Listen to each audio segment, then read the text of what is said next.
নমস্কার, আশা করছি আপনারা প্রত্যেকেই খুব ভালো আছেন আর সুস্থ আছেন। আমার চ্যানেলে একটি নতুন রেসিপিতে আপনাদের সবাইকে জানাচ্ছি অনেক অনেক স্বাগত।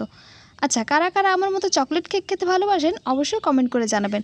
এই রেসিপিটি শুধুমাত্র তাদের জন্য। সবার প্রথমে আমি এখানে একদম কম খরচে শুধুমাত্র 10 টাকার অরিও বিস্কুট দিয়ে একদম দোকানের মতো মাউথ মেল্টেড চকলেট কেক বানিয়ে দেখাবো।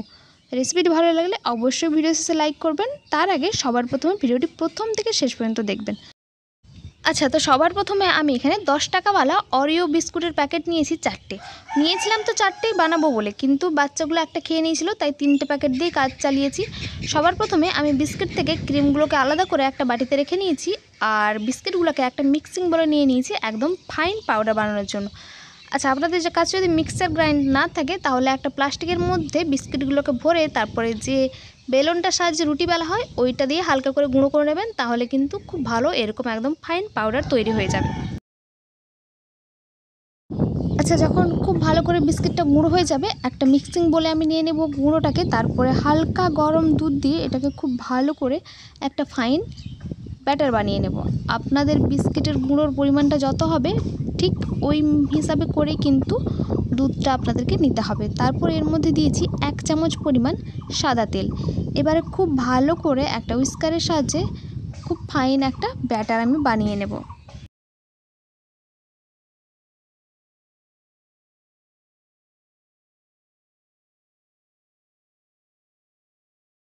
দেখুন, খুব সুন্দর একটা ফাইন ব্যাটার তৈরি হয়ে গেছে। এখানে আর একটা ইনগ্রেডিয়েন্টস যোগ করতে হবে, সেটা কিছুক্ষণ পর যোগ করব।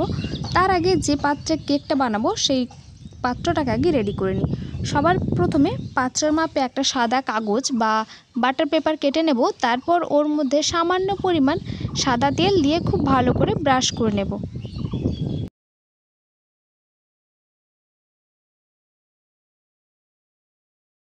আচ্ছা, কেক বানাতে হলে যদি আপনার মনে হয় যে দোকান থেকেই পাত্রগুলো হয়তো কিনতে হবে, কোনো প্রয়োজন নেই। বাড়িতে যেই পাত্রগুলো তরকারি টরকারি রাখা হয় ওইগুলোতে খুব সুন্দর হয়ে যাবে, সেটা স্টিলের হোক বা ডিসের। তারপর দেখুন, ব্যাটারটা নিয়েছি।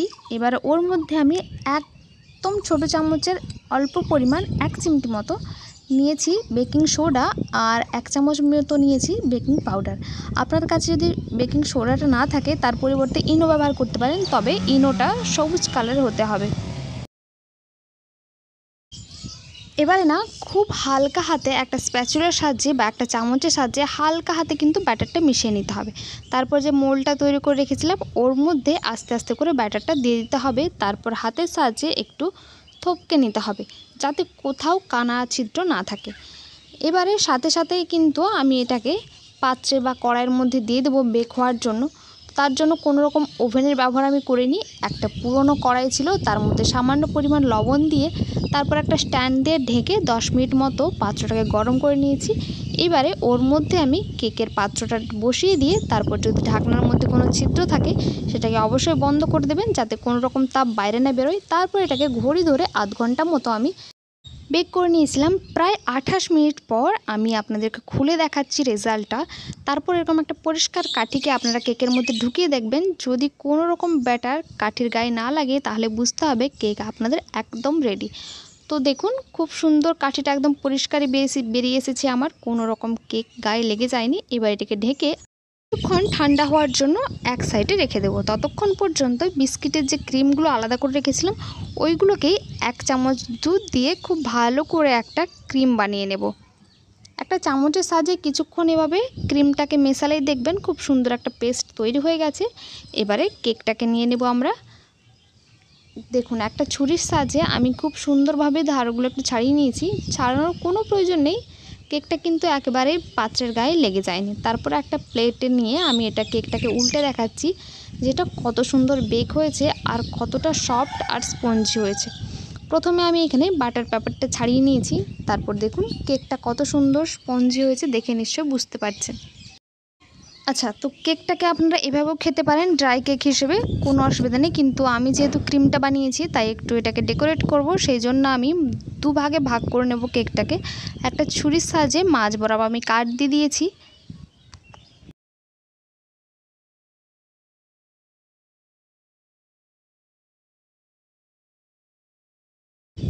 এবারে কেকের নিচের ভাগটাই আমি সামান্য পরিমাণ জল দিয়ে এটাকে ভিজিয়ে নিচ্ছি। আপনারা চিনির সিরাপও ব্যবহার করতে পারেন, কিন্তু কেকটা যেহেতু আগে থেকেই মিষ্টি তাই চিনির সিরাপটার ব্যবহার করছি না। এরপর আমি ওর উপরে যে ক্রিমটা বানিয়েছিলাম ওটা এর মধ্যে দিয়ে দেবো। তারপর খুব সুন্দর করে চালিয়ে নেব কেকটার উপর। দেখুন খুব সুন্দরভাবে চালানো হয়ে গেছে। এইবারে যে উপরের ভাগটা সেটাকে আমি উল্টে এভাবে চাপা দিয়ে দেবো।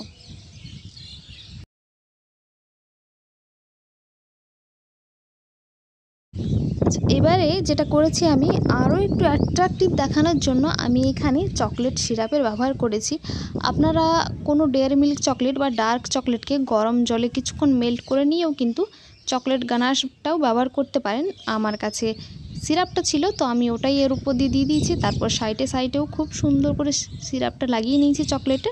তারপর এটাকে 10 মিনিটের জন্য ফ্রিজে রেখে দিয়েছিলাম। তারপর এর উপর দিয়ে আমি ছড়িয়ে দিয়েছিলাম কিছুটা স্প্রিঙ্কেল, যাতে আরও একটু অ্যাট্রাকটিভ লুক হয়। আপনাদের কাছে যে জিনিসগুলো আছে সেগুলো দিয়ে ডেকোরেশন করবেন। আমার কাছে ছিল তাই দিয়েছি, কোনো কথা নেই যে আপনাদেরকেও দিতে হবে। তারপর সামান্য কিছুটা চকলেট এর উপর দিয়ে দিয়েছিলাম। তারপর আমাদের চকলেট কেক একদম খাওয়ার জন্য রেডি হয়ে গিয়েছিল। আচ্ছা, তাহলে বুঝতে পারছেন যে কত কম খরচে আর কত কম সময়ে চকলেট কেক বাড়িতে বানানো যায়।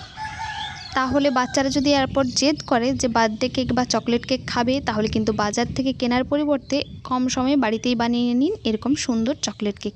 তো কেমন লাগলো রেসিপিটি অবশ্যই কমেন্ট করে জানাবেন। ভালো লাগলে ভিডিও শেষে লাইক করে, চ্যানেলে নতুন হলে চ্যানেলটিকে সাবস্ক্রাইব করে নেবেন। দেখা হবে পরে আরেকটি ভিডিওতে। ততক্ষণ পর্যন্ত সবাই ভালো থাকবেন, সুস্থ থাকবেন আর সকলের খেয়াল রাখবেন। ধন্যবাদ।